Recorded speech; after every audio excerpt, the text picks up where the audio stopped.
On this week of the Seriousness podcast, we're talking about the Game Awards, throwing a little Tom Cruise freak out in there, just shooting the breeze.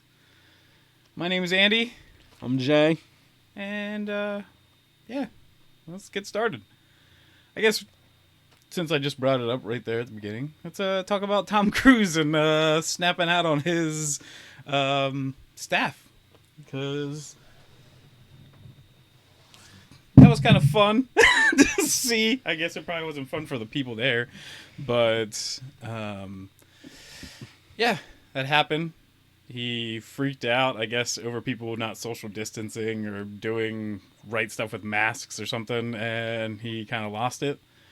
But, I don't know. I'm going to take the side of devil's advocate here, and this movie does, even though it's just another Mission Impossible movie, it kind of does have the rest of Hollywood, resting on it, because everyone's just waiting to see if this movie can be made without any hitches or COVID outbreaks, it's slow down time and stop production and everything. So I guess he's right. If people screw this up, then that's it. We don't know the next time that a movie will be shot or the next time a studio will want to put up money, because this could cost him another $10 million for shutting down production for a couple weeks or something. So I don't know. What do you think?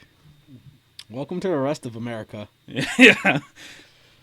I mean, I personally don't give a shit because I'm a mask collector, so I already have a shit ton of masks that now I get to wear out wherever the fuck I want. Yeah.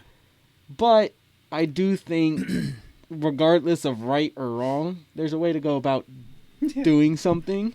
And maybe after saying that you're creating thousands of jobs, you don't call everyone a motherfucker. That is, yeah. It's kind of where I was going with that, Don't be a dick. Yeah. Unless you're me. I'm kind of always a dick. But I'm not famous or important, so... Yeah, so nobody cares when you freak out on me, behind the scenes, guys. He's just so terrible. He yells at me all the time for not wearing masks, and it's reparations. But yeah, there's not much to say about it. I think everyone is kind of blowing it out of proportion. I'm pretty sure, because he also, it's not like he's just an actor in this movie. I think his production company actually makes the Mission Impossible movies, so it could even be his own money that's going to help make this. I literally didn't know about this until about 3 minutes before we started recording, so it just goes to show how in the loop I am about anything. But yeah, that's kind of I expected that kind of thing out of Tom Cruise, though. I wouldn't know. I don't think watch Tom Cruise too much. I don't remember a Tom Cruise freak out since the one on Oprah, was it? Yeah, but I mean, he's kind of a little nutty. He's got that Napoleon complex with being all short and shit. And then on top of it, the Scientology stuff. He's into Scientology? Yes. He's big on Scientology. It's the reason why his wife even left him and everything. Really? Yeah. Wow. What's her name? That was in the first Batman movie? I forget her name. Not the first, ever, but the Christopher Nolan Batman movies. Still doesn't ring any... I'm very far behind on anything Hollywood, Andy. I don't know if you fucking noticed. Hollywood doesn't take any of my ideas. I don't fucking pay attention to its shit. What kind of movies have you pitched to Hollywood? I'm just curious now that they won't take any of your ideas. I want to know. I've pitched ways to make a better sequel trilogy to Star Wars. Yep. We've both done that, yeah. I've pitched ideas to maybe not do the last Ghostbusters movie that they made. Oh, yeah. It wasn't all that good. Pitched ideas for a better take on Iron Man 3. I still stand by the movie. I don't hate it like everybody else does, but I can admit it can be better. But I will say all of those are made in hindsight. What have you pitched to them as just an original idea? Wow. How long do you want this podcast to run on for? I have a shit ton of stories.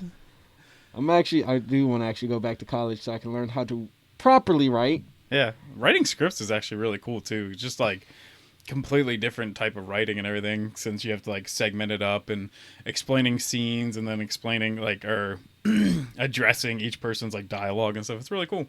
Yeah, and I kind of want to go to school to write, to learn how to do this shit, so I can actually start making my own content. Yeah. And then, if that doesn't work, well, then I can at least fall back on YouTube as a full-time movie reviewer, critiquer, contenter. Yeah. Contenter? Look, I just need to learn how to write scripts. I don't need to learn how to fucking do English properly. Okay? Yeah, I guess. Actually, that's better. If you can learn how to, like... Not English, am right? Yeah, if you can... Because a lot of problems, I think, is when you can tell when a movie is written by maybe, like, a person that writes a book. And the book is just kind of like, here's directly what happens. And instead of, like, here's how normal people speak. And that's actually sometimes... You could also go down to, like, good actors. Because a good actor is just like, I'm going to figure out how this person would actually talk. So... then I can make it work. Fair enough. I do notice a lot of times either dialogue sucks. We go over this a lot with the fucking sequel trilogy. Or the dialogue's decent at best, and then the acting kind of sucks. Yeah. But I still don't like to try and blame the actor. I'll try and maybe say, they were probably Directed incorrectly. Yeah. Because I don't think you can make it into the big leagues being a shitty actor. Yeah. At least it should be fucking harder than what it might be. Though, man, maybe that would be a good segue, because I forgot to bring this up that I want to talk about it, is Tenet. Just watched it. Christopher Nolan movie. Brand new. Time travel-y kind of thing. Yeah, it's the reverse stuff. It's really cool. It's a really good movie. The lead actor... didn't learn his name, but he is good sometimes, but at other times he just delivers lines so like deadpan and just kind of like and the thing is like this movie actually made me like Robert Pattinson. Like I was like, oh damn, he probably like him as like a side character is actually pretty freaking sick. And so I actually got kind of excited. I'm like, if this is what I can expect from his Batman, then I'm like hella excited to see what he can do, because I like seeing him just more as like a hero kind of character, but he got to be kind of like sly and stuff in it too. Like it was pretty cool like to see him that way, because all I had as references like the garbage Twilight movies, and I didn't really see him in anything else.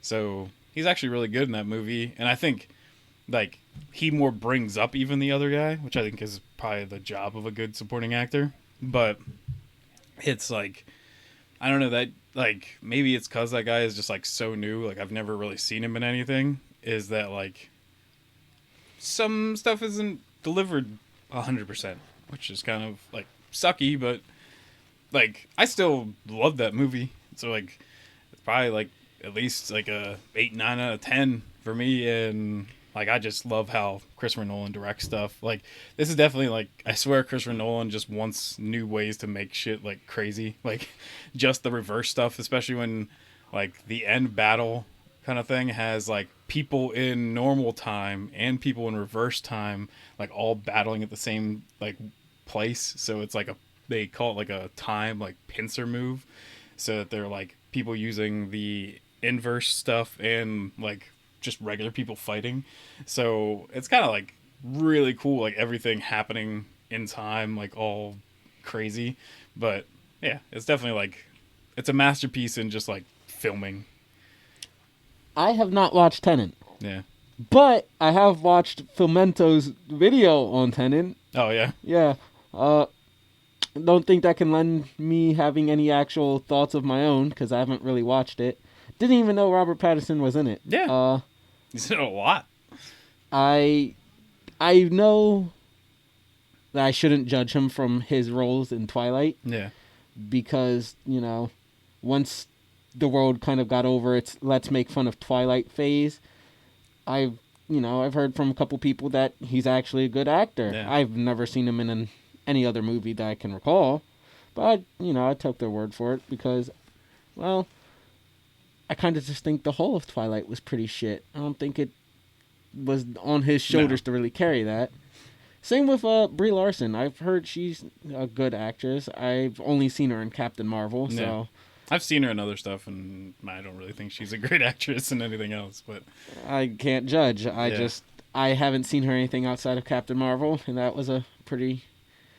I want to say shit movie. Yeah. It's kind of a shit movie. I'll say lackluster. I'll be nice. Yeah. No, you know what? It's kind of a shit movie. I don't really like it. I'm sorry. I don't like the movie a lot at all. Like, well, it's not utter garbage. Like, it's not garbage, but it's boring, and that's the cardinal sin of a movie. Maybe the biggest thing, yeah. It's just kind of like paint by numbers action movie. Like, there's nothing special that ever happens in it. There's no heart. There's no emotion. There's no. The twist is really kind of dumb, and it's foreshadowed in probably one of the lamest ways.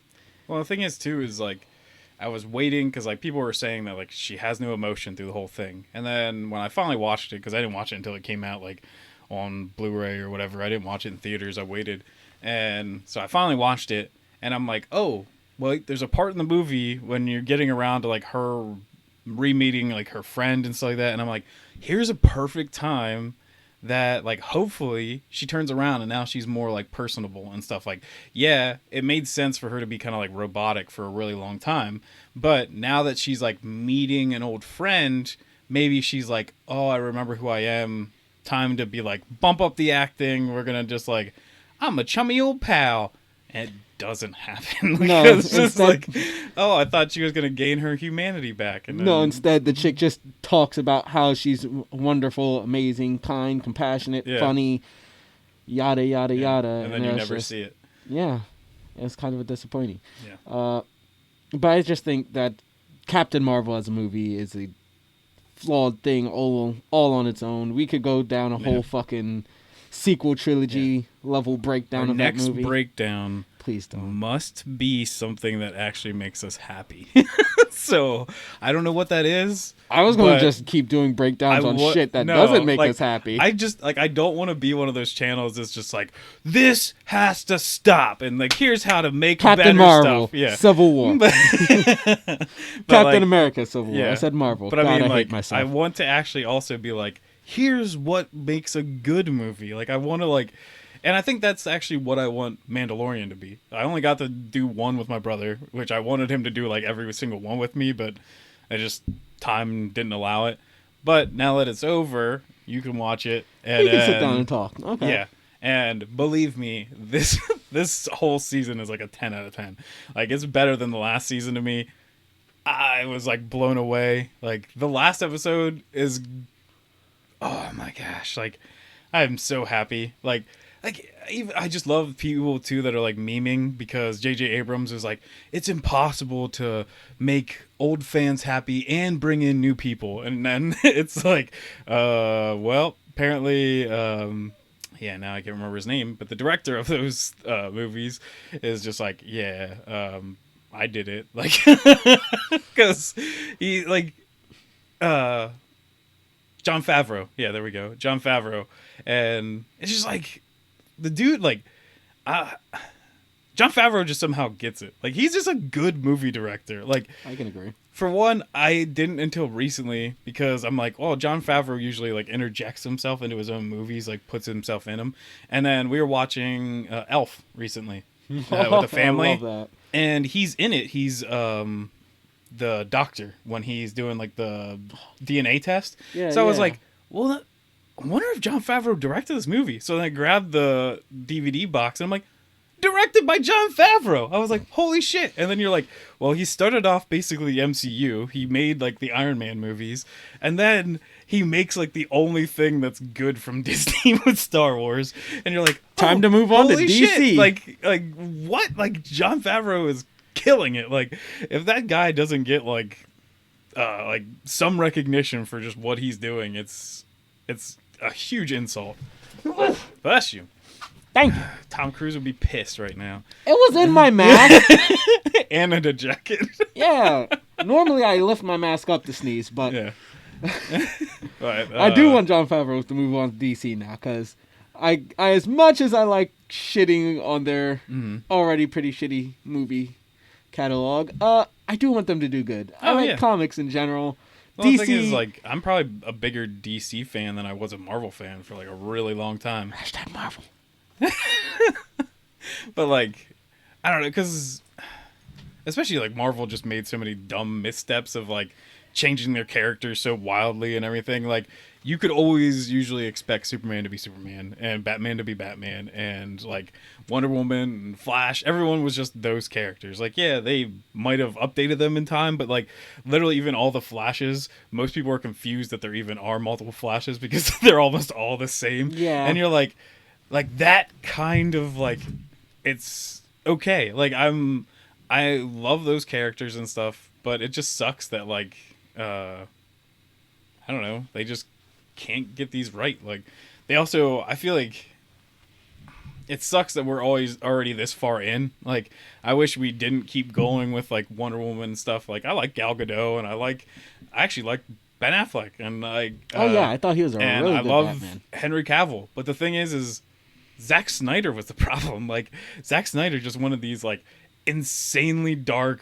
moody, stupid things, and I'm like, that's actually why I don't like Marvel. Is like usually the Marvel comics are very, like, moody and shit, and then DC comics are like, yippee, we're superheroes. Like, they don't worry about their lives and, like, their impact. They're just like, let's just go save the world, and you're like, yeah, that's great. Like, I feel like that's what more, like, if you're a normal person who became a superhero, I don't think you'd be whining like Peter Parker and being like, oh, life is so difficult. I'd just be like, I'm fucking Spider-Man, everybody. Like, pay me to be a superhero. And I'll just kick some ass. Like, I just wouldn't be a superhero. I'd be with great power comes great responsibility. Well, I'm responsible for my own happiness. Yeah. And I'm choosing. I wouldn't even come out as Spider-Man. I'd just be like, I have enhanced speed and strength. Time to become the greatest Olympian the world has ever fucking just, like, seen. Raking the money like crazy. Kurt Angle, step the fuck aside. But still be, like, super small, but still, like, just whipping dudes around and everything. Like, just destroying people. Oh, I'd be a fucking billionaire. Yeah. But, like, I don't know. I just don't understand why they have to make, like, the whole, like, tragic hero kind of thing. And I know that's, like, that's an actual way of writing stuff. It's, like, been the whole way since, like, Greek stuff that you write tragic heroes. But, like, I don't know. I just like superheroes being superheroes. Just let them be superheroes. And I feel like, actually, Marvel movies do that better. Like, they almost always are just like, hey, we're going to have comedy, and we're going to have people just, like, blowing shit up, and it's going to be a grand old time. And, yeah, that's great. See, I really thought they dropped the ball. I like Henry Cavill, and I thought he made a great Superman. That man has a fucking jaw of steel. Yeah. He is perfect for Superman. And then they just dropped the fucking ball. Well, the thing is, too, is when you find out, like, when you watch stuff from, like, Henry Cavill's, like, Instagram and shit and, like, his normal life. I haven't watched any of that. Dude, he's, like, the nicest fucking dude in the world. I know he's a massive nerd. Yeah, and, like, but I mean, like, so he would have fit, like, even Clark Kent, like, perfectly, but he was Clark Kent for the most of, like, a minute in all of his movies. Like, he never got to be Clark Kent, like, this goofy, nerdy guy, because that's what Henry Cavill is. He's a super jacked, normal dude. Like, he could just play WoW with you right now. Like, that's who he is. Like, and then instead you're just like, no, he, like, hates everybody, and he's got this, like, crazy god. He's got this crazy god complex, and he's just like, what am I gonna do with my life? And you're like, why? Why'd you do this? Fucking, it made me really sad to see Superman brought down in such a dull, lifeless role. A lot of people have a problem with him being, like, a cunt in the first half of Man of Steel. He jacks the dude's car up or whatever. I was like, I'd be willing to let it slide if the rest of the movie was him growing into your stereotypical Man of Steel. Yeah. Or if they just gave him a trilogy, and the second movie, he, instead of fighting Batman off the bat, he matures a bit more, and by the end of it, he starts behaving more like the iconic Superman. Yeah. And the third movie could just be a tried and true fucking Superman outing.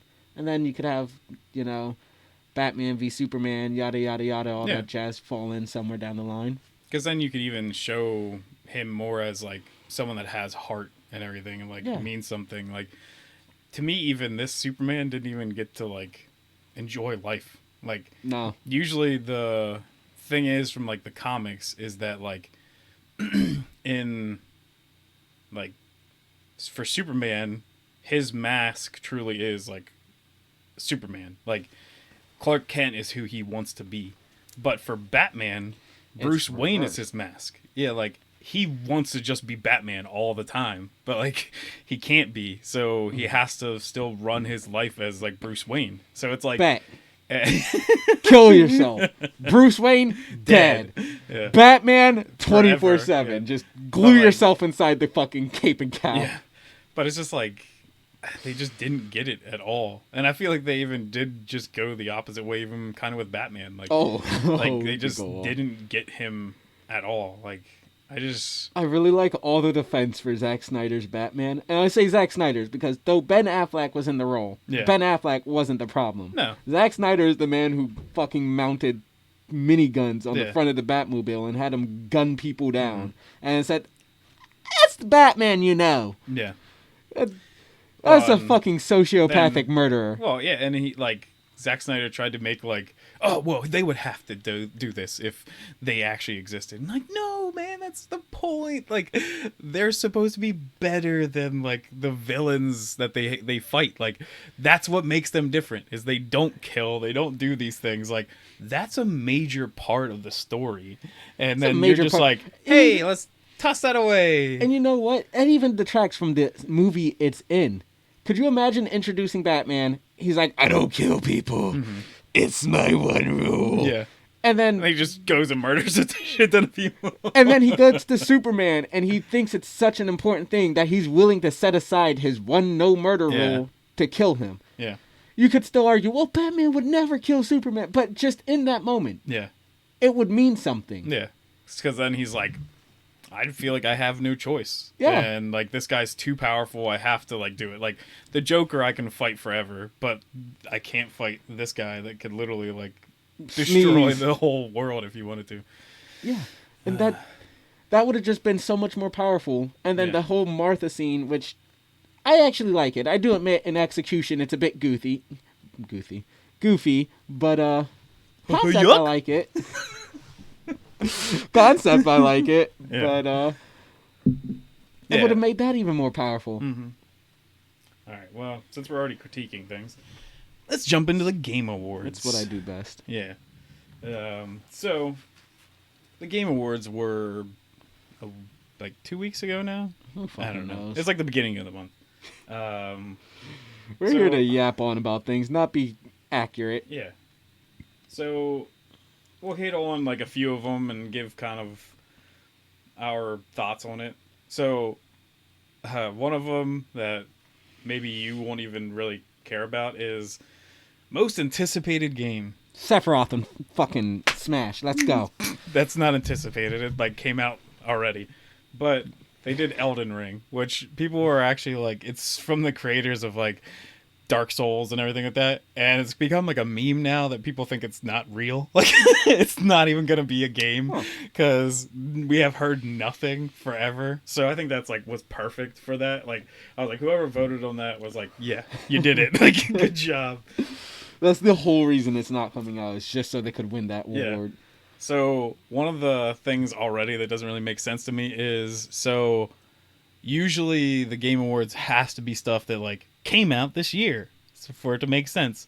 Okay. And the one winner, which it makes sense kind of to me because it gained popularity this year, but for multiplayer game, it was Among Us, which, yes, it gained popularity this year, but it came out like 2 years ago and nobody played it, and that's just like, finally someone was just like, hey, this game's actually pretty fun, and you could make it like really popular with like streamers and influencers and stuff. So it just blew up out of nowhere, which, like, yeah, good for them, good for that team, but it's just like, you're kind of already going against your whole point of, this is the Game Awards for 2020. Like, the game wasn't a 2020 game. Fair enough. I actually haven't played Among Us at all yet. Neither have I. Like, you need a bunch of people, and I don't really have that many people that just want to jump online. I just don't have many people in my life in general. Okay. Family game of the year, which definitely awarded to it. It's not God of War. not my cup of tea, but it was Animal Crossing. I could see that. It makes tons of sense. Like I'm it blew surprised up. that wasn't Game of the Year. Yeah, like it blew up like crazy. Like people loved that game, and it like came out the perfect time. Like right at the peak of like COVID, almost everyone like didn't have jobs, and they're just like, I'm gonna get a Switch, and I'm gonna just live a new life in this island. You just want to help animals cross the road. Yeah. A game I wish won Game of the Year. I've talked about it on this podcast before, but at least one independent game, and that is Supergiant's Hades. Absolutely love that game. It's incredible. Like all the voice acting and those characters, the combat, like it's just like I could dive so much time into that game, and it's just like every single part of it just seems like so polished, so perfect. I also want to bring up once we talk about the game of the year because Supergiant had something to say about that. Oh, really? Yeah. Okay. Because they threw a little shade. Oh, I love game. beef. Give me the tea, sis. Actually, Unless it's green tea. I'm not a fan of green tea. I don't like green tea. Green tea? No, I I'm love not green a fan. tea. I'll drink it if need be, but it's just.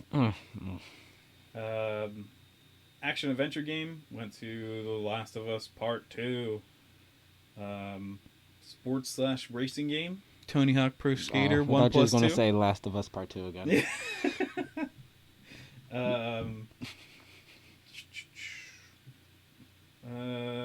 See if there's anything else down below here before I move up to the big ones. Yeah, I don't really care about esports hosts or anything. Ninja. Sorry, guys. It's literally the only esports person I think I know. Action game, also Hades. So happy about that. Good job, Hades. Soundtrack/score went to Final Fantasy VII Remake. Amazing game. Never played it, never heard it, don't know. Best role-playing game, Final Fantasy VII Remake. Also, I don't think there were really that many RPGs that came out this year. Minecraft. So, yes. Came out this year. Never before seen. Okay. Well, let's go into the disappointment. Okay. That's what I live for. Well, we'll also go with art direction, which was Roblox. Ghost of Tsushima. Beautiful game. I feel like even other games could have been more awarded to that. Like, I think it's cool that they went with the whole like no HUD kind of thing and everything. I don't know if you know about that, but like I don't. They don't give you a HUD, they don't give you waypoints or anything. Like you literally like swipe up on the touchpad and then like the wind will just direct you to where you want to go. Oh, that's fucking cool. So, I don't know how the wind knows where the fuck I want to go because half the time I don't. But yeah. that's neat. But like you can put like go open up your map, put a waypoint down, but it won't just like show on the horizon, so it doesn't like muddle to make it look like it's like a futuristic thing. So when you're there, once you've already put that down, while you're like riding your horse and stuff like that, you just swipe that, the wind will blow that way, and you just kind of follow along with the wind. That's fucking cool. And then even like for special like hidden stuff, there's like birds that'll like fly by you. So even though like the wind might be directing you over there, you follow like, this little like finch. Sparrow. Oh. And like you run off the road and it'll lead you to like a secret. There's also like little foxes that'll lead you to fox dens and stuff. Oh, that's cool. That's hella neat. So I think it's cool that it like I think that might be like it's not just like the beautiful like samurai world and everything. It's more like I guess it took art direction to find it's that. literally just the samurai world. We're a bunch of fucking neat weebs. We just like swords and samurais. So game of the year. Pretty sure you know who this was. Roblox. Yes. Roblox. Wait, I already made Roblox as a joke. Fuck. Yep. It's another video game that exists. The Last of Us Part Pokemon 2. Red and Gold. Yeah. Last of Us Part 2 was built in Roblox, so there we go. That's a fun fact I didn't know before. So, I don't know. Like, I was at least kind of excited when Laura Bailey won Best Performance for Abby in it. Like, she was like devastated because people were just like tearing her apart, like, and attacking her online and stuff like that for her performance, which I think she did a good job. She just played a horrible character. Like, it's not even down to like, I hate her because she killed Joel and stuff. It's like, no, it's a very flawed kind of dumb character. Oh, of course. She's just a very good voice actress. Like, she still carried things through. That's why also, since you also agree with me that the story is very flawed and dumb, best narrative went to Last of Us Part 2. Yeah, exactly. That, like, the characters, like, everything just make dumb, stupid decisions, and just, like, nothing makes sense in that game. It's just very backwards in general. Like, how did this happen? Like, I don't understand. And then some people are just like, well, this is a COVID year. There weren't really that many games that came out that were good. And you're like, have you seen, like, the list of games that came out this year? It was actually kind of fucking amazing. We got, like, Doom Eternal. We got Final Fantasy VII Remake. We got Resident Evil 3. We got Sephiroth Hades. and Smash. We got Hades. We got Sephiroth and Smash. Yeah. I don't have much news for games. But, like, there's so many good things that happen. Like, Demon Souls Remake. Like, there's things that just, like, hell, I wouldn't probably even be happier if Animal Crossing did win. Like, just because it's, like, pure, perfect gameplay. It's wholesome and fun. Yeah, and that people, like, you can't deny, like, its impact on, like, people out there. Like, this consumed, like, people's lives for, like, months because they had nothing else to do. To fucking scroll through dumb posts on Facebook talking about, Animal Crossing, Animal Crossing. Look, have fun with it, but goddamn, I don't care. I'm here for stupid memes and artsy pictures and cute animals. Yeah, but I don't know. Like, it's just like I don't want to keep hammering the Last of Us isn't actually that great of a game. It's not. It's. I feel like we could make a whole episode dedicated to it. Like, its relationships and stuff are bad. Like the, just, but like I'm not.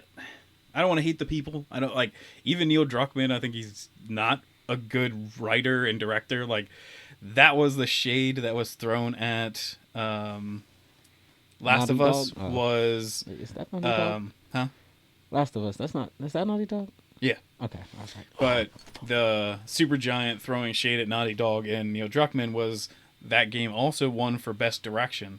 But everyone knows because of them talking about it is that those people had to crunch like crazy. They had like kind of terrible work environments for a while, and they were working like tons of overtime and everything just to try to get that game out. And then Supergiant's like, hey, guess what? Hades, we didn't have to do any kind of crunch. And the game turned out perfect. Like, no hitches, no issues. Everybody loves it. But, we didn't win best direction because, like, actually making a game and it not having any issues is not good direction. Well, I mean, it's 2020, bro. Yeah. Where have you been? But I mean, if your game doesn't release with at least 5 major bugs, can you really call it a fucking game? Especially if it's supposed to be like AAA, $60.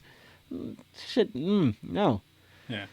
Well, and like people online then, because of like Supergiant kind of throwing shade at that, they're like, you don't know what game direction is if you think that's on him. Like, that is on him. You're thinking direction by like what a director does, and like a director for like a movie, yes, they're just on like, let's keep everyone on their job. Let's tell you like what scenes we're gonna do and like keep everything moving. But no, game direction is like, here's how we plan out how everything happens, where everyone does their jobs, and like that is a part of that. It's not just a guy that's like, here's where the story goes. Like, no, he's paid to make sure everyone is doing their right job and stuff, and make sure that this comes out the way it should. Like, so no, Supergiant was right. Why did you give this to a team that clearly didn't do a good job of actually like directing this along? Like, because anything with votes is rigged nowadays.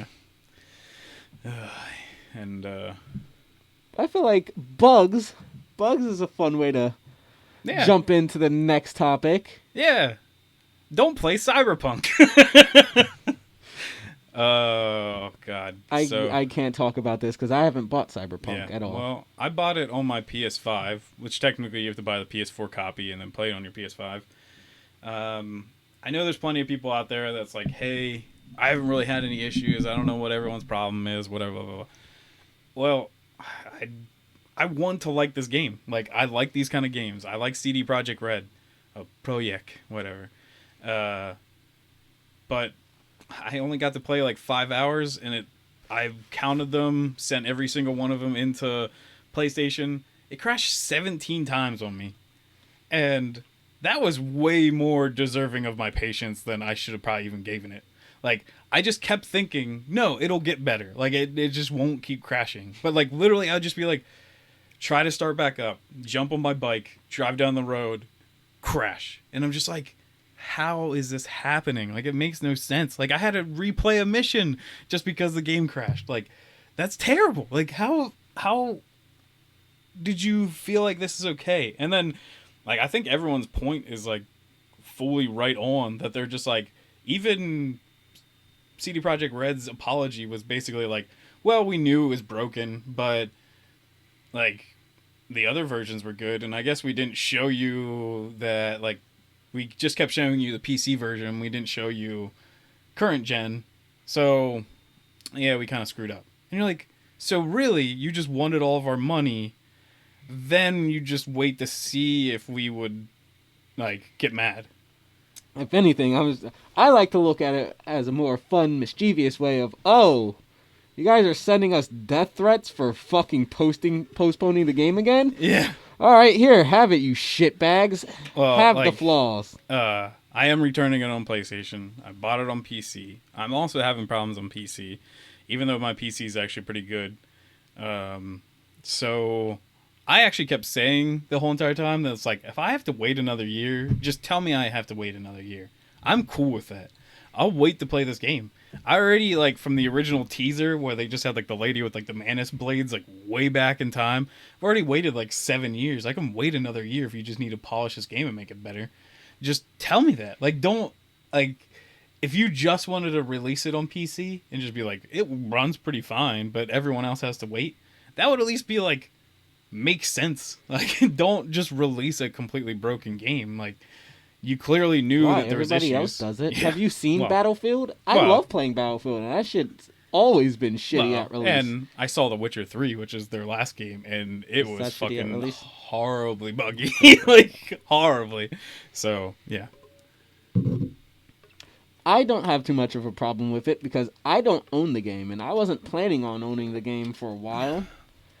Yeah. Primarily because I don't trust anybody who releases these massive games off the bat, because they all seem to drop with several major bugs, and I don't really have the patience for it. So I tend to wait a couple of months before I get anything.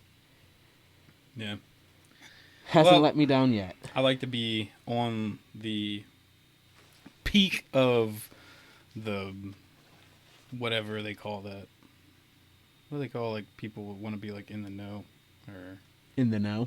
No, Topical. There's another word to that. I don't remember. But let's talk about something we both love. You want to give me a hint here? Plus Ultra! I hate math.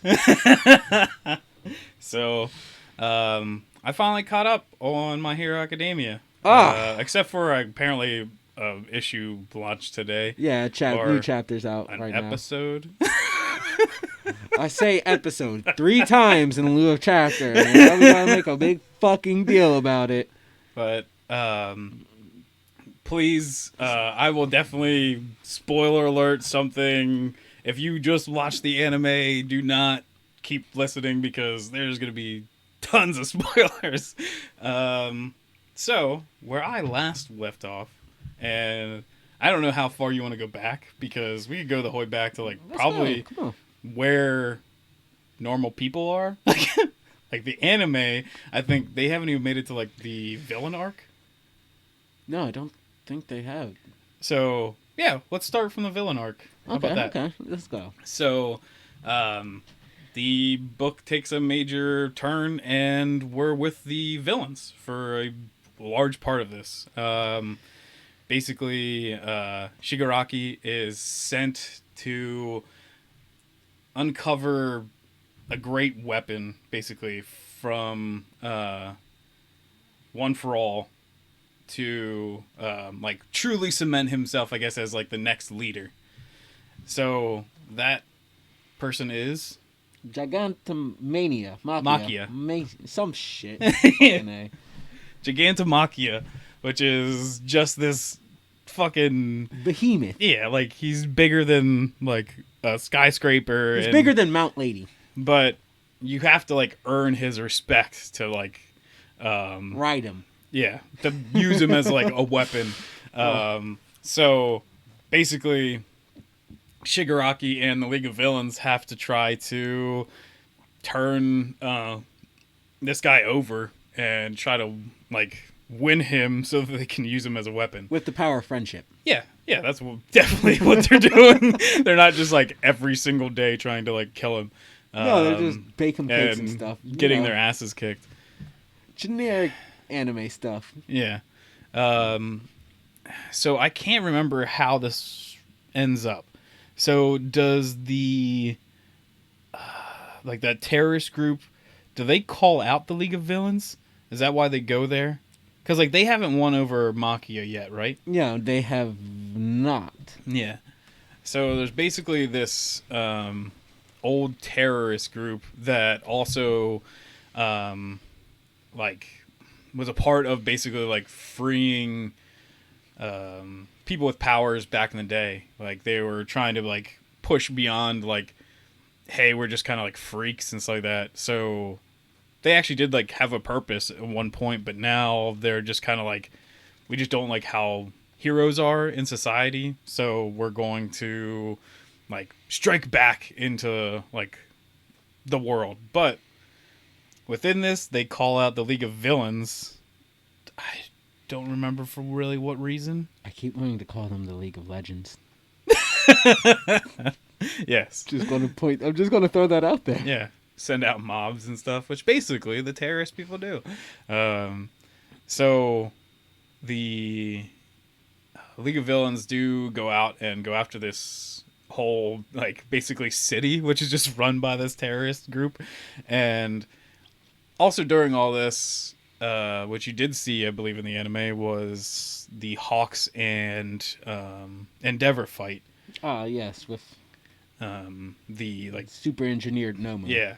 Well, Hawks is kind of undercover with like the terrorist organization so that he can like he's working the terrorist organization and the League of Villains like back and forth. Like he works with Dabi and then also with like one of the head people from like the terrorist kind of place. So he's kind of like playing both sides just so he can get all the information that he can. But now Shigaraki and everyone go in to try to fight these like whole entire city worth of superpowered people, and kind of being like one of the best parts of My Hero Academia so far, because a lot of them start to unlock their powers. Wasn't it Restoration Liberation? Yeah, yep. I can't fully remember, but yeah, I think they might even just like shorten it to like Liberation Front or something like that for a while. But they like a lot of the League of Villains actually awaken their powers and or just use them properly. Yeah, for like the first time. Himiko Toga. Yes, she learns that she can recall the last person's that she took their ability or took like who they were. That she can now actually use their ability and still use ones from a long time ago, as long as she still has like a part of their blood inside of her. And I think it might actually connect to like her love for them as well. Yeah, like there's like a whole speech about how she loves and admires. Yeah, because she pulls up like Ochako. Yeah, so because she for some reason loves that group of kids. I mean, she's a kid, so at least it's okay. It's not illegal in any way, shape, or form. And then... But she does use Ochako's fucking gravity powers to murder people. So I do like that. She just, like, puts them over, like, a giant, skyscraper and it just drops them to their death. Yeah, so, yeah. Toga is still Toga. But one of the coolest things is this happens after Toga gets her ass phenomenally handed to her. Mm-hmm. She's very much so on the brink of death. And she falls down by Twice, who now has to save her. Yeah. And Twice has probably the best. I love it. Like, his power is insane. So his power is not just that he can like split or like that's a part of his power. It's that he can copy things. So once he fully like gets over the fact that he's like, if he keeps splitting himself, he doesn't know who the real him is, that like he fixes kind of like that part of his brain. So now he just becomes like this never-ending wave of enemies. Twices. So it's like way better than even like a Naruto like shadow clone jutsu. These are like real people, and then on top of that, he can copy other League of Villains people, and they can still use their powers. So he's just like unstoppable, and he becomes like the main target then of the heroes, because they're like, shit, if we can't stop this guy that can just continually make like more of himself, more of their enemies, then they're screwed. That was honestly my favorite part of the book, and it cemented Twice as probably my third favorite character. Yeah. But we'll sadly get to another part with Twice. Woo! And sadly, but you know, I'm still more of a hero person. He's definitely on the villain side. But then we get to like the main battle with like the head of the Liberation Front, this guy with like a super long nose. I forget his name, honestly. And his power is like rage or something? Stress, I believe. Stress. So the more stress he goes through, it's kind of like almost like a Hulk. Yeah, and the more stress he has, then he just becomes like a bigger and bigger, crazier monster. Well, now Shigaraki has unlocked another part of his power, and he can just, by like touching one thing, like level an whole entire area. So anything that it touches. So I do want to ask, was this him just using his power to the fullest, or is this actually the awakening of, like, in the same sense that Himiko awakened her quirk? Yeah, I think so, yeah. Is this just his awakened potential, or is this just him actually grasping the full extent of his power? No, I think this was him actually like awakening a part of himself. Because there are parts where, in the build-up, when he's like carving through the crowd, there's like a whole horde of just, I guess since you've been calling them terrorists, that he touches one, he swipes, and all of them just disintegrate. Yeah. And there's also some other like sick fights. Like there's a guy that's part of the Liberation Front that's like really awesome, like ice powers. So Dabi gets to go against him. I thought that was a chick. Is it? I don't know. I can't tell. I guess like I think they have like a full suit on, so I don't really get too much from them. It was still a fun fight. Yeah. And there's cool enemies like on either side. I guess they're both evil, but meh. League of Villain man. But basically, Shigaraki does defeat them, and then on top of that, Redestro. Yes, that is the stress guy, is Redestro. Because I think Destro was like the original creator of the Liberation Front, so he's Redestro. Because that's how naming conventions work. It's not? Yeah. It does in My Hero Academia, I guess. I guess we'll see All Might. If that's not Midoriya's hero name, I'm gonna cry. But yeah, I think that kind of cements that. But basically, Shigaraki takes all of them in and makes them a part of his even larger, like, League of Villains. And which they do get a new name. Yeah, I don't remember what it is. Neither do I. But so before it turns back over, I believe, to the heroes, Shigaraki goes to, like, well, I also, when do they get Gigantomachia? It's actually at the end of the fight with Redestro. Gigantomachia wakes up and he goes to the League of Villains. I believe he was still under the impulse of fighting them because they haven't tamed him. Yeah. But he witnesses Shigaraki's Shigaraki's awakening. Yeah. And after realizing the awakening, I think that's when he swears his loyalty to him. So now that he is like the full leader of like the League of Villains, and accepted as so, that means that the guy that also creates the Nomu also accepts him as being like the supreme leader of like the League of Villains, like basically the new All for One. So Shigaraki is put away for an experiment so that he can unlock his full potential. You're not really told yet what's going to happen. You just know that he's going to get a shit ton more powerful. And he's in like a back to tank kind of thing. But then we come back to the heroes. Lame. So I can't remember, is the training thing with the like class A and B, is that before or after the villains thing? Because that actually is really cool. I think that's actually where the anime is about to pick up. Oh, really? So it's before the villains arc. But that was actually pretty awesome. You get to see a lot of people's like new powers and people that are actually going to make a big deal within like the next fight that's coming later. I mean, it's aight. But it's pretty sick, and basically also kind of cementing how people have changed. So even like Bakugo is actually like acting like a real leader now. And did he get character development? Yeah, I know. And he's just kind of badass, and he like ends up saving everybody and like on his team and keeping them all alive, which is like a big deal. And I do think his run is actually the first one that Class A gets a victory on. Yep. And it's a clean sweep victory. And then I forgot also on top of that, but big part of that is, hey, Midoriya has new powers.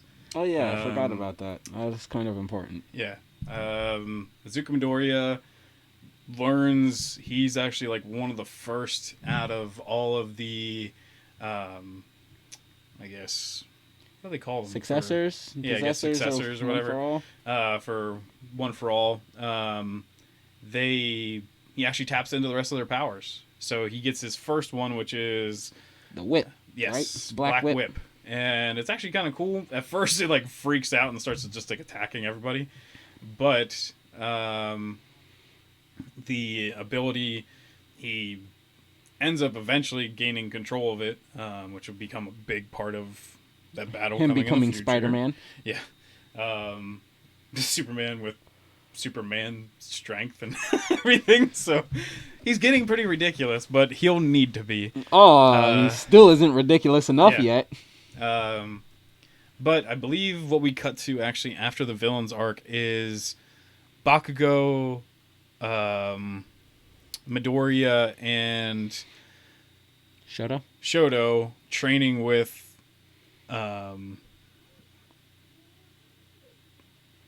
Shoto's dad. That's like your favorite character. I don't know why his name just blanked on me. What is his name? How did this happen? It's Embor. No. Oh God. It's Incineroar. Dang. What is his name? Endeavor. Endeavor. Yes.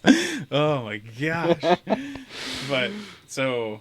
I mean, to be fair, Endeavor is a move in Pokemon, so listing Pokemon name isn't too far-fetched. Endeavor basically is trying to get all these kids ready for what's coming, because he's been kind of being filled in on like the insanity that they're going to have to face here soon.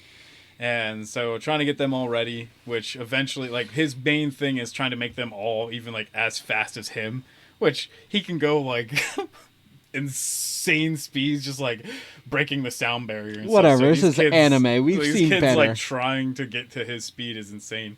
But then we go into the full discussion of, hey, we need to act now. We need to take down the League of Villains.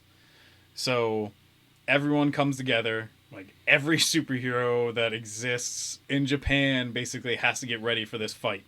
And this is even every student, doesn't matter like what grade they're in, they're there. And so they're all like getting together to try to take down the League of Villains, and especially Shigaraki, because they know from Hawks' information that they're doing something to make him more powerful. They also know where the doctor is that makes the Nomu, and that's a big part of it too. But he fills them basically in on everything that they need to know. Like, they have to take down Twice. They need to take down Shigaraki, and this is the battle. They set up all the lines, and most of the kids are basically just like back up to be like, all right, you stay here and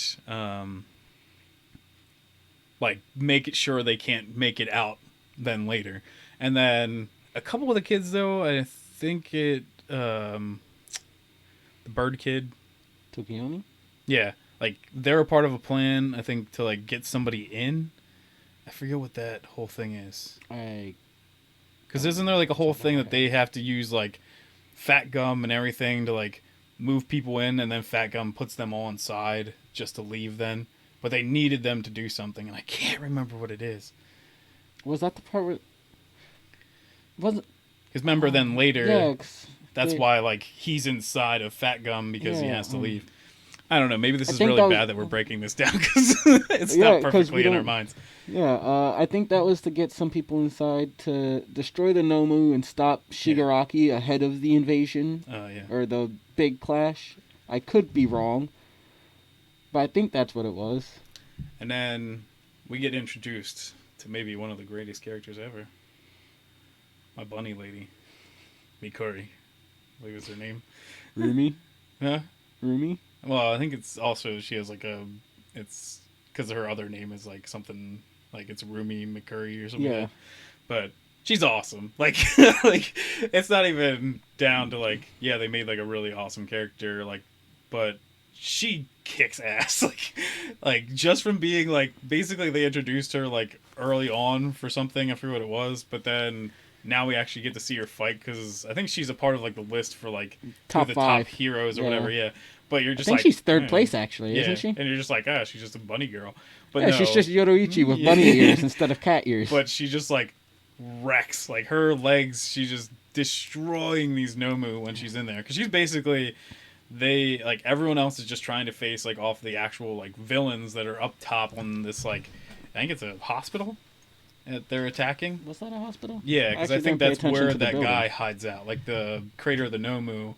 That's where he has, because remember, he's supposed to be just like a regular doctor. Yeah, him. Okay, I thought you meant with the actual. But that's where they're attacking, is like a hospital, and so even when they first, I think, get in the building, it's like really tight hallways and stuff, and then the whole front of it like gets blasted away.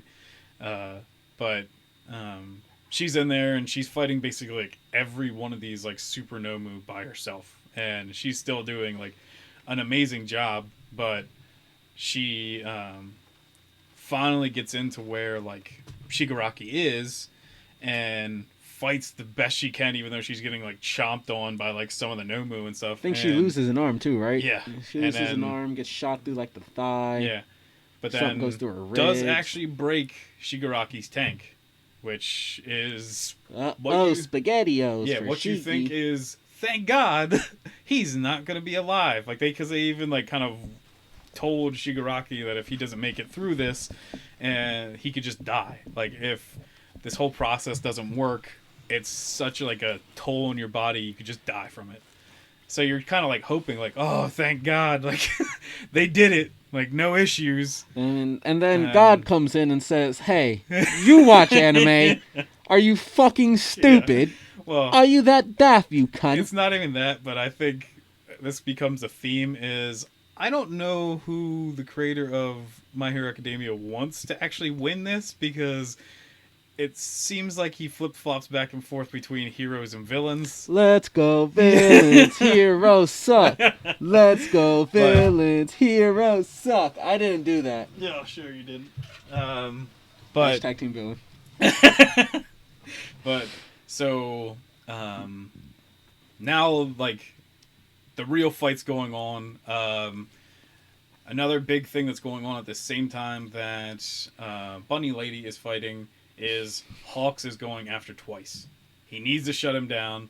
And the thing is that sucks too is that like Hawks and Twice actually seem to be like really good good friends now. Oh, like, they're super close. They're Twice trusts Hawk. Yeah, and through and through. And then Hawks is just like, well, I gotta kill you, man. Like, I'm sorry. And well, at least Hawks does give him like 2 or 3 attempts. He's like, just surrender. Yeah.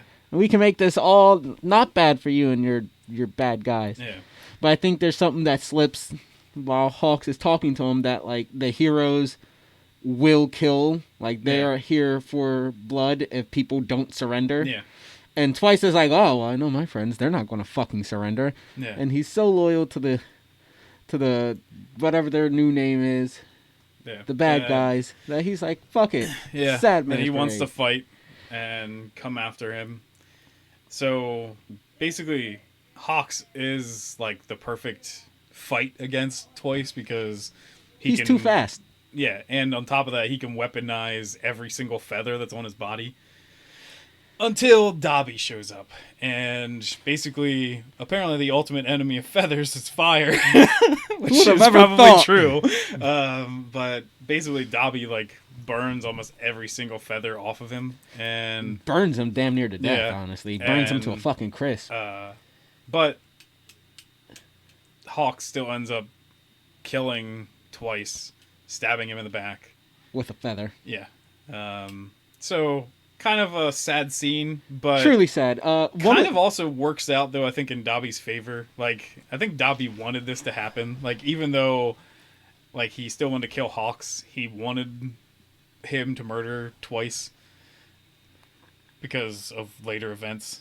Like he just wanted to show like how heroes actually can act. Okay, yeah, that's more so what you mean. I thought you meant like, oh yeah, I don't like Twice. I kind of want him dead. He's going to be in the way. Yeah.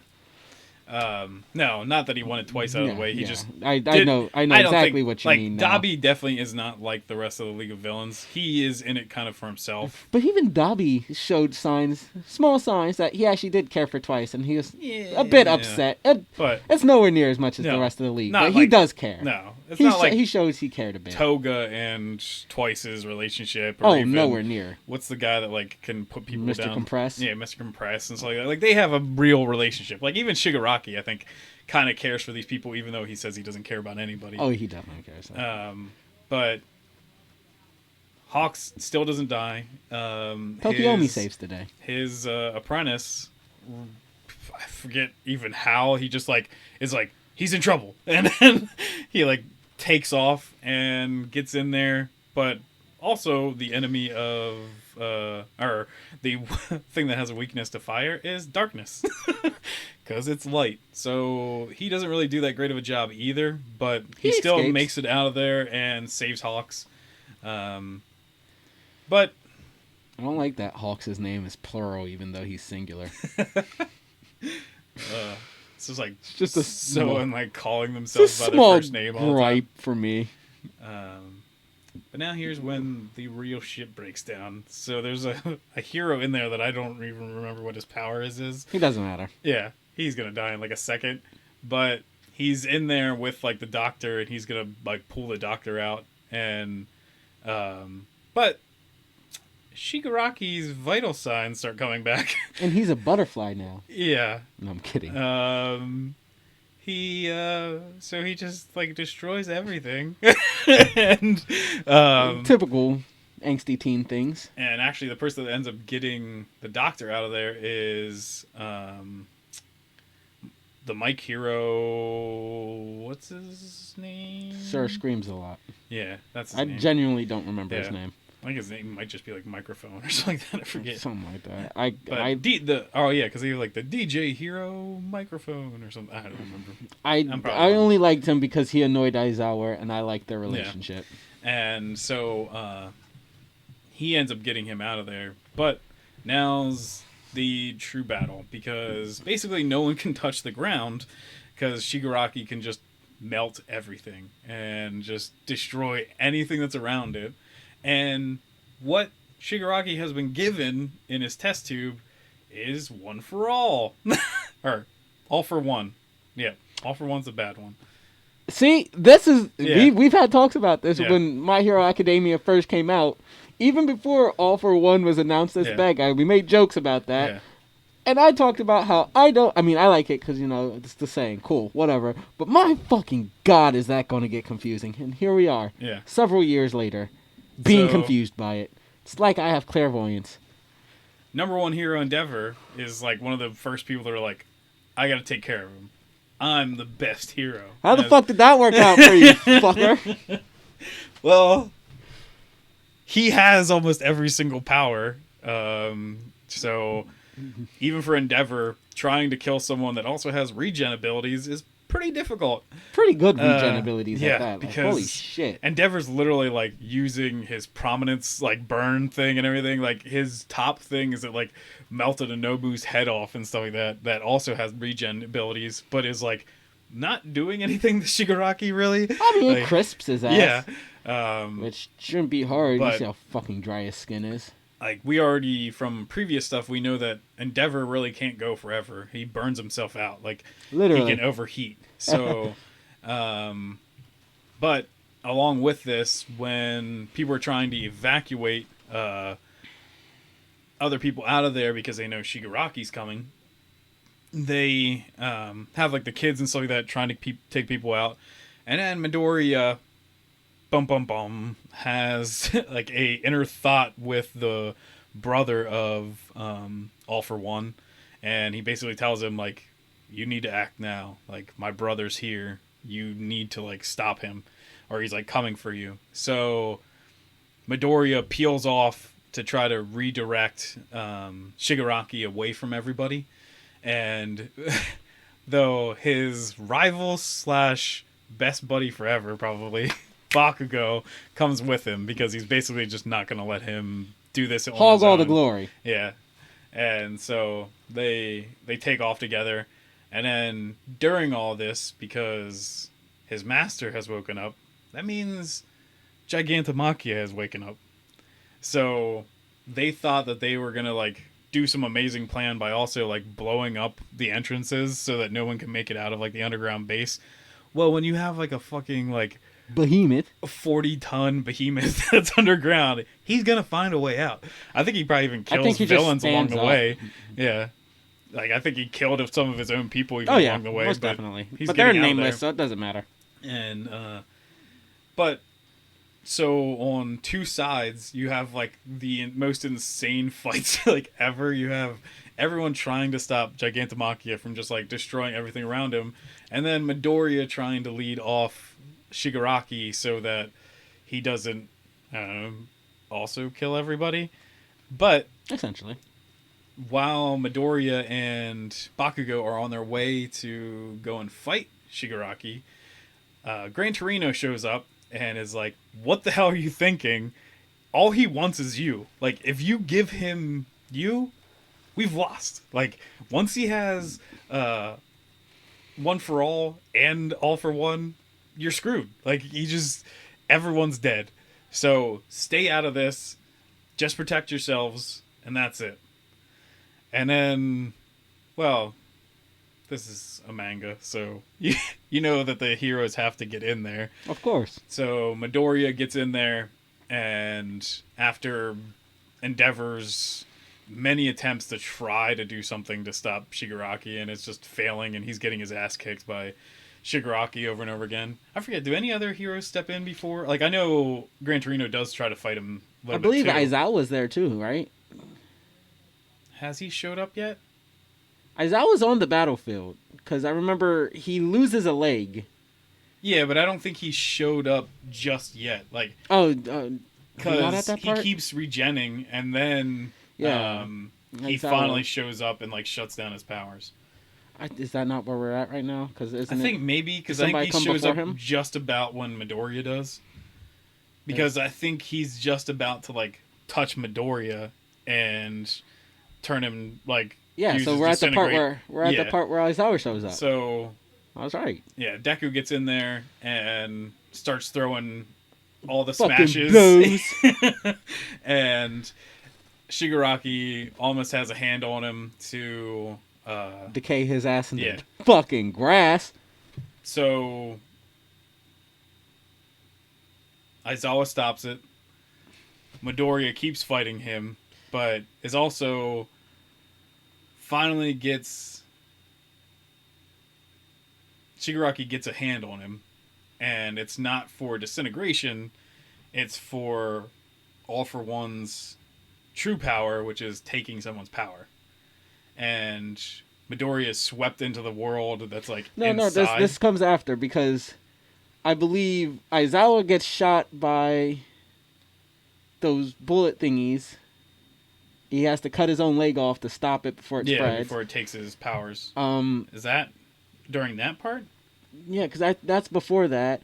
Because I remember the big cliffhanger was he gets his leg, he has to cut his leg off, and fucking Deku decks fucking Shigaraki with like the meanest lariat. Fucking smashes his entire face in with it. Like, once his like regen power is down, like he still has like the body, like his strength and stuff is boosted, just like Midoriya's is, but it's starting to also wear on his body because he didn't spend the full time in the tank. Yeah, he's only at, I think they said 75%. Yeah, so Midoriya is just like laying into him as much as he can, and which also he's using Black Whip and stuff like that to keep him in the air. And another one, I think he has, was it air boost, float. Thank you. Float we get introduced to is All Might's master was her ability. So float allows him to stay in the air. You also get like a cool little like run to the past on Deku training with float and Black Whip to try to learn like how to use these abilities. And I don't know, I always enjoy those in stories and manga. It's like one of the big things they always do in that. It wasn't me. Sure. But yeah,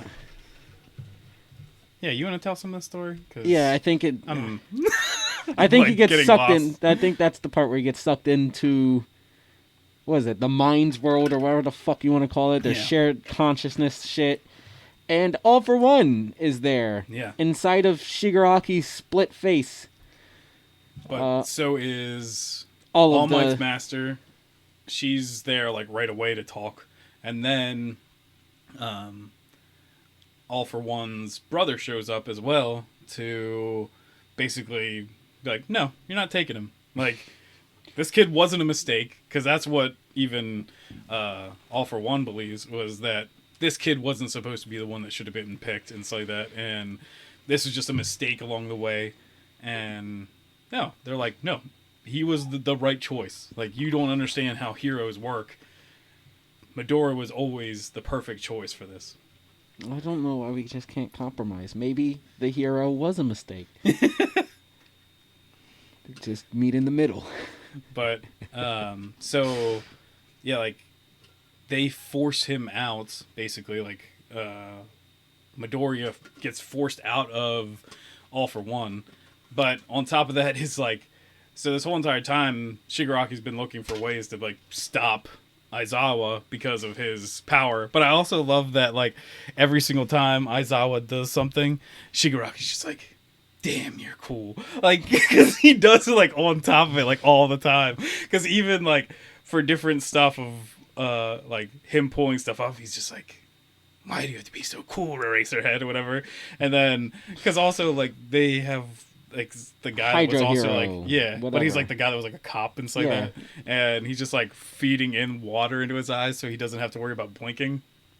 Which I even, like, thought about, like, when he first did it, because I was like, oh, man, his eyes are going to get dry. They're, like, screwed. And then they did that, and I was like, oh, yeah, like, why isn't there a Visine hero? Like, that can just be around him all the time. Or can't they just build him, like, a special set of glasses? Just cut his eyelids off. Problem solved. Yeah, like, with the cutting off the leg thing, that's even, like, another part where just Shigaraki's like, damn, you're cool. Like,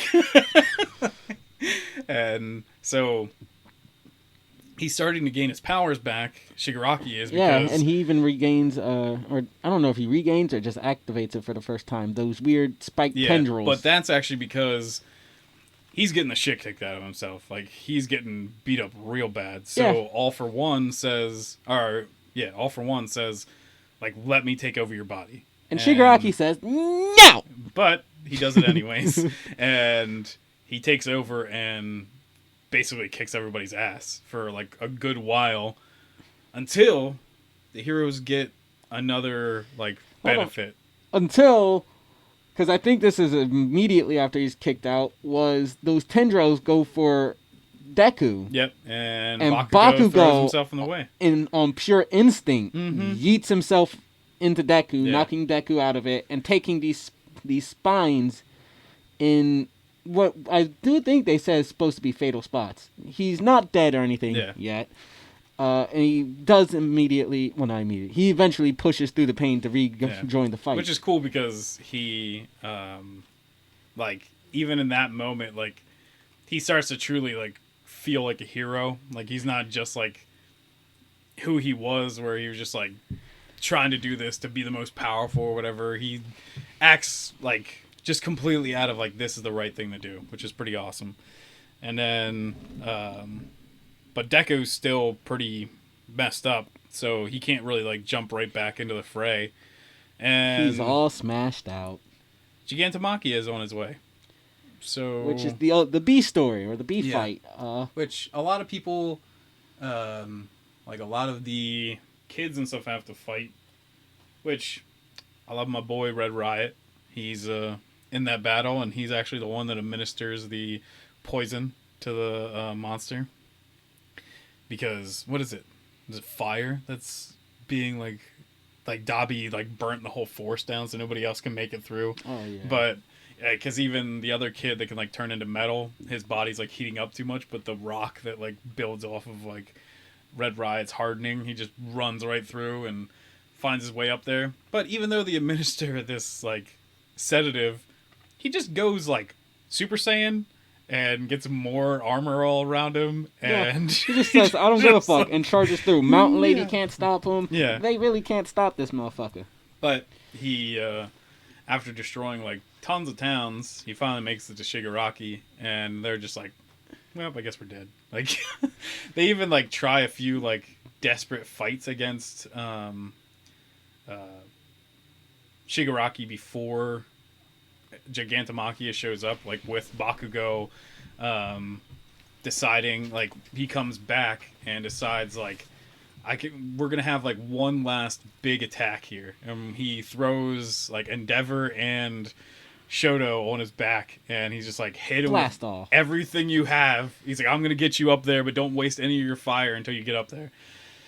Basically still does nothing. Like, oh, it fucks him up. He's just alive. Yeah. I think that's actually what breaks All For One's control. It gives Shigaraki the strength enough to regain control over his body. That, like, also Shigaraki's body's not ready for, like, any of this, so his body is, like, not working now. He's fully crippled, I think, right? Yeah.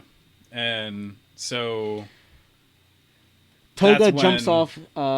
Toga departs earlier before Gigantomachia reaches them to have a talk with Sue and Ochako, but really only talks to Ochako. Yeah, because she wants to figure out if, well, Himiko is extremely affected by Twice's death. Twice's death, and she wants to figure out if heroes would really do this kind of thing, like heroes would really murder people, but in cold blood, no less.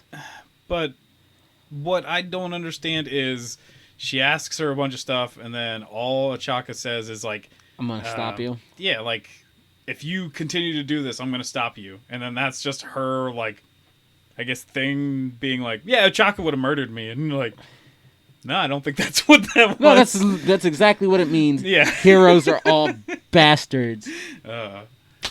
Team villain. Gigantomachia arrives, and everyone's fucked. Until... Well, no, not until. Not just yet. Dabi reveals, finally, to his father and spoiler his alert brother for that the three people who didn't guess this, that he is their long lost son / brother. What was his name? Dobby. No, not Dobby, but his actual name, like the kid. Toya, yeah. I think so, yeah. Because Toya apparently was kind of what Endeavor was looking for. He made basically a better version of himself. That it could create flames much hotter than he could, but the flames were so hot that they actually burnt him as a child. So, especially when Shoto showed up, he kind of got very envious because he was more like the perfect of what he was trying to create. This ice and fire so you can control the heat. And so Toya was kind of thrown into the background.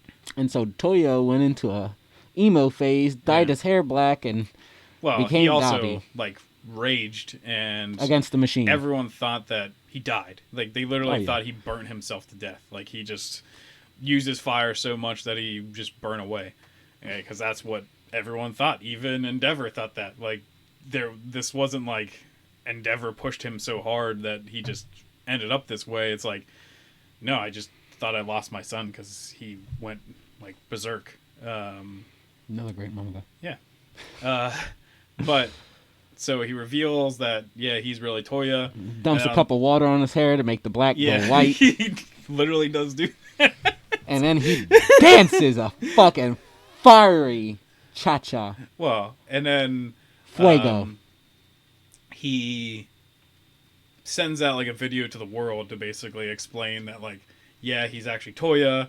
This is what all the terrible things that their number one hero has done. The number two hero, Hawks, his family are actually a bunch of criminals, and that's why he really hides who he is.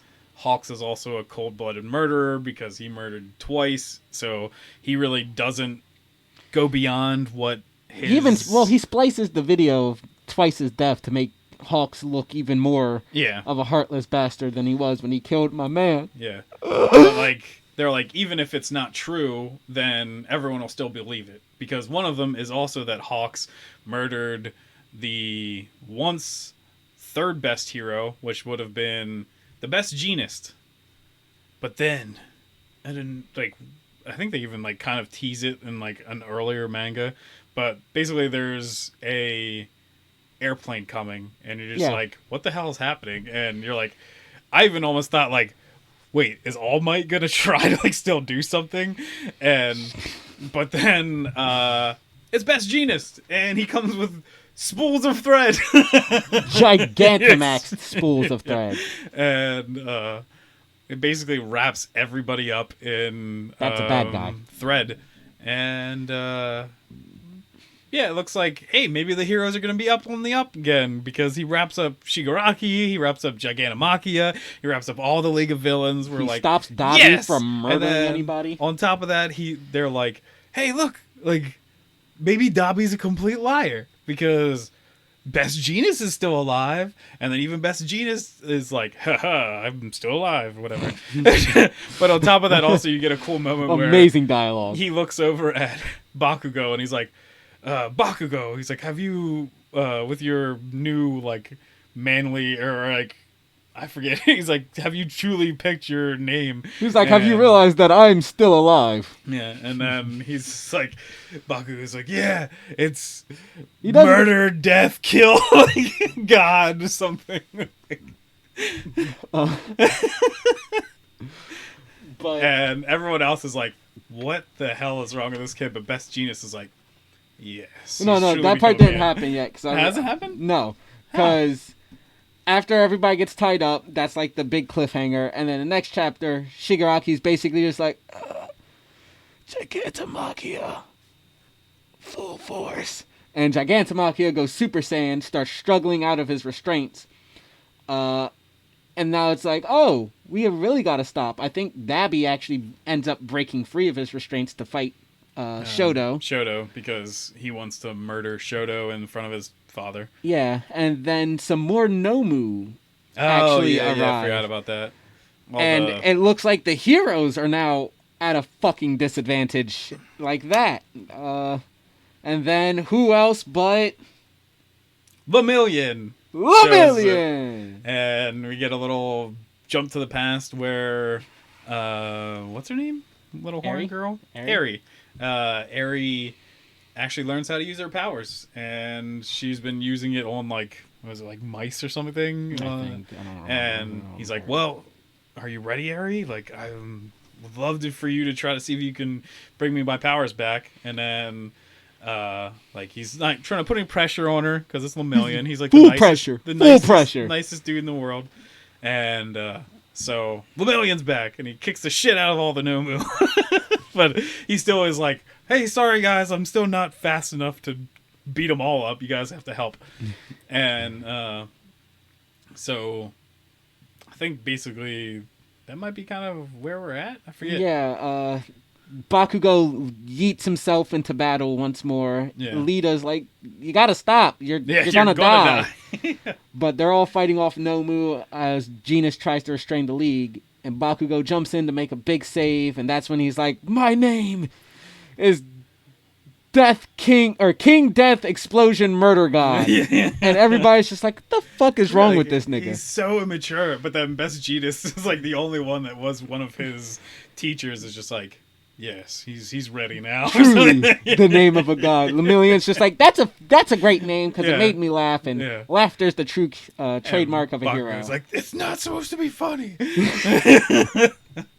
Fucking but either way, even if we probably mess up this story like crazy, oh yeah, the big thing is, fuck it. It's amazing. We're love having it. Like, fun. Leave us be. Oh my gosh, yeah. I don't even know if it was worth breaking down everything because who cares? It was just awesome. Like, and then I love this series. Have you not seen the last chapter? I don't think so. Yeah. But hey, we'll just go there. That's where I'm at. We won't go any farther. Damn it. That's where I was. You didn't see who steps up for the League of Villains? No. Ah! Oh, calm down. You're peeking. But, yeah.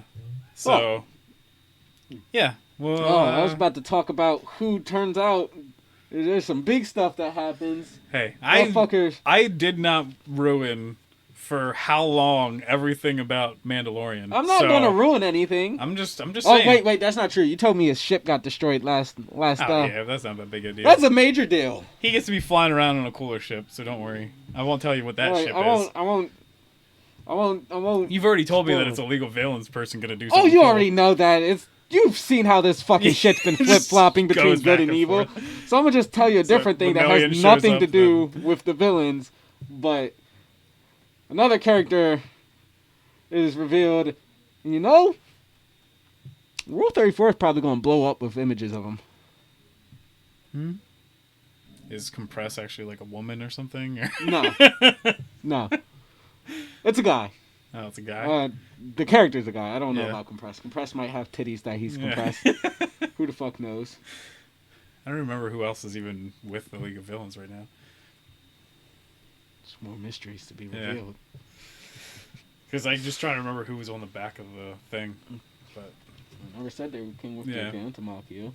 And then on top of that too is like side story kind of stuff, which is the Mike hero and stuff again. Him running around with the doctor that's just like beatboxing, just discussing him because he's just like. He's just a fucking terrible person. Nah, like that doctor, he's like... He cured cancer. No, he's just a fucking piece of shit. No, he's nice. He's a good guy. So, but, yeah. I think that'll basically do it. That made me pretty happy. I'm loving My Hero Academia. Like, it might go down as one of my favorite anime of all time and manga of all time, because... It's pretty sick. Like, I already love superheroes. Like, I think if they, like, this guy may not have made the perfect anime and manga for Japan, but he did for the United States. I know that. I mean, shit. Especially with Marvel and DC slipping in their game right now. He's killing it. Fucking take My Hero Academia any fucking day. But, yeah. Tell us what you think. Like, comment, subscribe. Yeah. Hit that bell. Actually watch at least like 5-10 minutes of our videos. Still too small. Yeah, same with that stuff. I do want to make some smaller videos. At least share us. Let us grow. Yeah. Help us. Help me. I'm a starving Ethiopian. 25 cents a day. Can help me stay subscribed to Netflix. Amazon, Crunchyroll. I'm not subscribed to Crunchyroll. No, I'm just saying, if they give us 25 cents a day, a lot of you could make sure that we get all the stuff so that we can keep telling you how much we dislike it or like it. I just want to say, we less interesting on the things we like with My Hero Academia.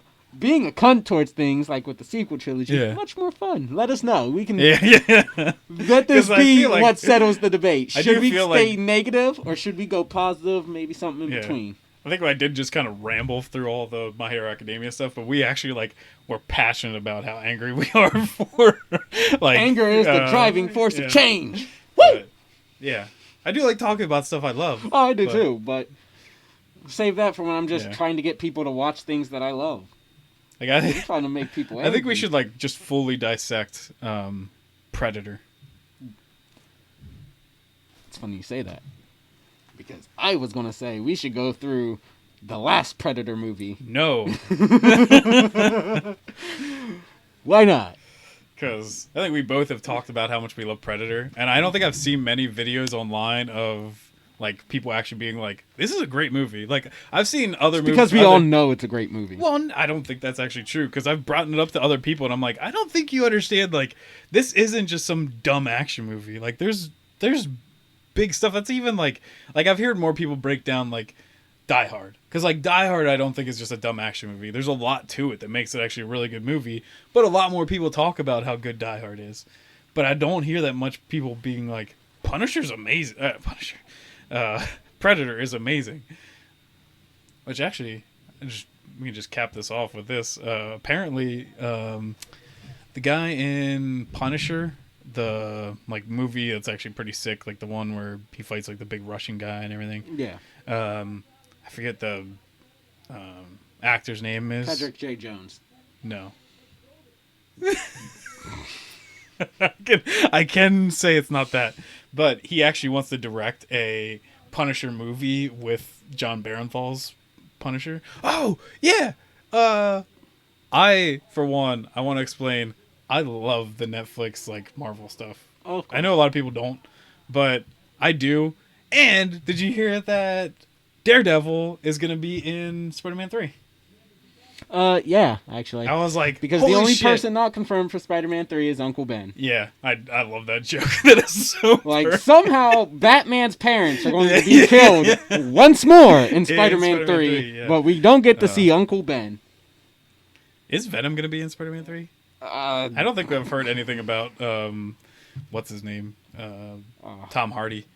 So, which I think would be missing. I do kind of want to see. Confirmed for Spider-Man 3. There you probably. go. I would like to see that. I can't wait for Spider-Man 3. I can't wait for WandaVision. I can't wait for the Multiverse of Madness. Yeah. There's a bunch of Marvel shit going on that I'm just super be great. Fucking excited for. Yeah. I just want to see other two. I hope it's not just hey, we get the 3 Spider-Man. I want to have Scarlet Spider-Man. I want to have Ghost Spider. I want to have. You know what? I genuinely think. I was gonna say Tom Hardy. Fuck. The kid, not Garfield. Holland. Thank you. You're Holland? not fucking useful at all. Hey, you tricked me for 5 minutes on what Endeavor's name is. I'm not gonna help you out. Well, I feel like Tom Holland's Spider-Man is probably the best one to actually go with for a Clone Saga. Oh yeah, I would love a fucking Clone Saga in the MCU because I feel like the MCU could do it better than the comics ever did. Mm-hmm. I feel like Tom Holland's Spider-Man would probably be the best one to do. Yeah, especially since they've done the Clone Saga twice now. I love Ben and I love Kane, so I love Kane more than I love Ben. I want them. MCU. Let's make it happen. I think I like Ben more because Ben is Scarlet Spider, right? Yeah. And then he becomes both Spider-Man. Scarlet Spider. And then Spider-Man. He was Spider-Man for a long time too, with the cool Yeah. Hey, I'm never gonna run out of webbing Spider-Man. Because that was a huge thing in the comics back in the day. It was just I was running out of spider webbing all the time, and then it finally took Ben to be I'm just gonna put 30 of these on my wrist and I'll never run out. Yeah, but could he talk to spiders like Kane? No. Yeah. Checkmate, atheists. You know what thing? I am definitely not excited for? Morbius. Really? I'm not excited, but I'm also just like, I'm interested. I kind of want to see where it's going to go. Do you want to know why I'm not excited for it? Why are you not excited? Jared Leto. He's fucking terrible. Just throw that guy, like, off a cliff. Just never let him in a movie ever again. I've never, like, I love even, was it Blade Runner 2049? Just get rid of Jared Leto in that movie. Like, he's, like, the worst part. His acting is horrible. Like, he should never have acted. Ever. Like, I never saw the new Blade Runner. And it's good. I know Jared Leto Jared Leto's in it. I know Jared Leto exists. I know the name. Yeah. Now that you said Blade Runner. But he's the god-awful Joker. I know. I was about to say. Now that you said Blade Runner, aside from Suicide Squad, that's the only role I know Jared Leto in. I know the name. I've known the name before Suicide Squad, but I genuinely can't put a role to the face. Like, I could be excited for Morbius. So I could have been. But you made me not. I'm in the same boat as I was earlier. I only know him from this one movie, and therefore I can't judge his acting. And even though that was a shit movie, and he was beyond underwhelming, sorry. Which apparently he's pissed off because he isn't being asked back for the Flashpoint movie. Because, like, I think they're even getting, like, other Jokers and stuff in that movie, but they're not getting Jared Leto. You know, I don't like Jared Leto's Joker. And it's not even because of Jared Leto in this case. It's just, that was a really shitty Joker through and through. Yeah. You could have fucking Heath come back to play that Joker, but that was still a shitty Joker. Yeah. Like, that movie had plenty of problems, no more than. So I can't place the blame on Jared. But I mean, this like, one. okay, I don't know him enough to be like, he's a shitty actor. So he was apparently like a fucking weirdo through like the whole entire thing. Like, he was I'm gonna be like the Joker, and he's like does all that stuff, and then you still do that performance. Like, you still do that shitty of like, you're like, I just feel like he had nothing. Like, I mean, is sending your fucking co-stars used condoms and dead rats really Jokerish? But I mean, like, that's what he thought Joker is. I remember seeing that all over my fucking newsfeed every 5 fucking minutes. Oh, Jared Leto sends weird gifts to his fucking co-hosts. Ooh. It was really stupid. I'm sorry. See, once again, we just really childish. We get too into it when we get angry about shit. But I can't put the blame on Jared Leto, especially when they're like, oh yeah, this is our super serious Joker character. Let's have him fucking make an appearance in a song about purple Lamborghinis. He can be on like a yacht or some shit. That was really fucking dumb, because that seems like something the fucking Joker would do. Yep. It's like a dumb Playboy Joker. Good job. The Joker would team up with Rick Ross for a fucking song. I have plenty of problems with the Joker. I can't really say Jared Leto was the problem for me. Like, he's one of the problems. See, it wasn't me. I just kicked it. It didn't fall. I definitely don't think his Joker was good. His Joker is the worst Joker out of all of them. But at least for me, I can't pin that solely on Leto, or really on Leto, because I'm just like, well, maybe he was poorly directed. Yeah. I can't say. I do know a lot of his scenes were cut. Well, clearly that movie was poorly directed. Oh, well, yeah. It was poorly directed, poorly written. That's why, though, I can't wait for James Gunn's Suicide Squad. That's why I can't wait for Jon Favreau to go, time to fix the DCEU. I'm going to make a Superman movie with that's good. Henry Cavill, and it's going to be amazing. I do hope Henry Cavill can come back as Superman. I think he was a good Superman. I also want them to get fucking Affleck back as Batman. He was a damn good fucking Batman. Yeah. Because I'm still excited for the Batman, but I don't know where it comes in the story. Like, I don't know what is happening. Like, I'm really excited. I still am, because we got really off topic. I'm still kind of excited for Morbius. I'm not excited in the sense of I never cared about Morbius as a character from Marvel. Like, none of his stuff is really intriguing or gripping to me. He's just a vampire. Well, he's a living vampire. He's a vampire made by science. Yes. Which is inherently less cool to me. I'm more excited for Blade. because I want to see those dang fangies get chopped apart. Is that what they call them? I don't know. Is that like I just don't want to hear anything that you think dialogue has to do. No more. Oh, that was off the cuff. Jeebus am Christ. That is how dialogue should be. Yep. Not yes. Mm-hmm. Hey, that was just off the noggin. But I am excited because I do know this is supposed to be like this merger between Sony and the MCU. I believe. I don't think Morbius is. Morbius is just like another offshoot, like Venom kind of thing. Morbius, because there's a part I remember in one of the commercials. I think it was the Vulture and Scorpion from Homecoming. Oh, really? Had like a cameo in one of the commercials. Wow, I'm super excited. So for that. I kind of want to see. I do agree that it's probably not even probably. It's not a good movie to fucking introduce this, shared universe. Venture, yeah. But much happier if that was Venom. Even though, like you've said, Venom is kind of not a great movie. Oh, that was a horrible movie, but I fucking love it. Yeah. Like, I'm excited for Carnage. Like, that's going to be a horrible movie, but I'm probably going to fucking love it. I'm a fucking slut for Venom. I'm sorry. It'd be sick if we get a Spider-Man cameo in that one. I could have swore there were rumors back when Morbius was actually getting reported on. Oh, not Morbius. Carnage. Oh. Once again, I don't care about Morbius. It could be a possibility. Who the fuck knows? Because they even brought up things like maybe Tom Holland won't be in it, but like Spider-Man could be. Andrew Garfield. No. Just some 3D guy in a fucking costume. No, like you don't even need that. Like you literally just have a 3D model that you already built because you already make these movies. That's not fun. Have some nobody. Just pick some schlop off the street. Have him do a fucking bat flip in a goddamn Spider-Man costume. There's a bunch of short kings, just like because Tom Holland, I believe, is pretty damn short. I wouldn't know. You wouldn't know? I wouldn't. You don't measure him? No. Was I supposed to? Am I supposed to measure him? Yeah. Do I just stand next to Tom and be like, oh, yes. Little man. I will break you. All right. You don't want to go back? I think we're just getting... You don't want to go back down the DC rabbit hole? No, DCEU? we're good.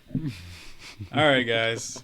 Thank you. Next week, we'll do something. I don't fucking know. We'll talk about some Christmas stuff. Maybe talk about our favorite Christmas movies or something. I hate Christmas. And then the week after that, we're going to do, because it's the end of the year, we'll do best ofs. Best movie game. Best of the Serious List podcast. Yeah, that's all I had, like 8 episodes.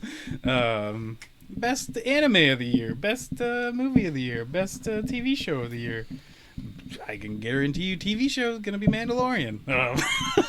Don't need to discuss that one. I can guarantee you movie of the year is going to be Mulan 2020. Oh, dear God, no. Have you seen it? Sadly. Dude, it is fucking horrible. We should talk about that movie. Dude. I'm not rewatching it, so this is going to be all off the memory. So that movie's bad. But I was forced to watch it against my will. Yeah, sweet. That's kind of how I was too, because my brother rented it, and then he's just like, "Oh, do I have to watch this?" And then like the next week, it came free on Disney Plus. Yeah, I got it. Well, it was free on Disney Plus at least, but I was still forced against my will to watch it because God hates me. So at the end of the day, read My Hero Academia, watch Tenet. It's a pretty damn good movie. Don't play Cyberpunk. Wait like another year. Buy Cyberpunk. And then return it. The Game Awards can get stuff wrong. I don't think that's it's not Jeff Keighley's fault. Jeff Keighley's awesome. I don't think that's a case of getting things wrong. I just think it was rigged. I don't think it was rigged. I think it was rigged. It's voted on by, not by us. It's voted on by the riggers. Yeah, the riggers. That sounds bad. It's voted on by like other people in the rigging critics system. And shit, like IGN and and critics GameSpot aren't fucking and stuff. rigged. Yeah, well, like exactly. So it's rigged. Yeah, I rest my fucking case. But, I win. Yeah, I hope Naughty Dog gets back to making better games in the future. I don't know. Make just like a Jack and Dexter again. I don't know, but this will do it. See you guys. Thank you for watching. Deuces. Ball humbug. Bye bye.